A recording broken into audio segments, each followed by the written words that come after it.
আমি সেদিনও শহীদ রবিউল ভাইয়ের সেই চিঠিটা আবার পড়েছি যে রবিউল ভাই পরীক্ষা দিয়ে বাড়িতে যাওয়ার জন্য দায়িত্বশীলের কাছে ছুটির জন্য আসছিলেন, কিন্তু দায়িত্বশীল তাকে ছুটি দেয় নাই।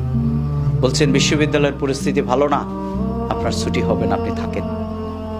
তিনি সাথে সাথে দায়িত্বশীলের সামনে বসেই তিনি একটি কাগজে চিঠি লিখেছিলেন যে আমার শ্রদ্ধেয় প্রিয় মা, আমার পরীক্ষা শেষ হয়েছে, আমার ইচ্ছা ছিল বাড়িতে আসব, আমার ইচ্ছা ছিল আপনার সাথে আমার সাক্ষাৎ হবে, কিন্তু আমার মন বলছে, আমার দায়িত্বশীল আমাকে ছুটি দেয় নাই, আমার মন বলছে যে আমি শহীদ হয়ে যাব, আল্লাহ তাআলা আমাকে শহীদ হিসেবে কবুল করবেন।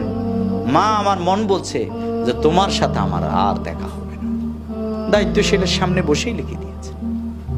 শহীদ রবিউল ভাইয়ের মায়ের কাছে চিঠি পৌঁছার মাত্র কিছু সময়ের ব্যবধানে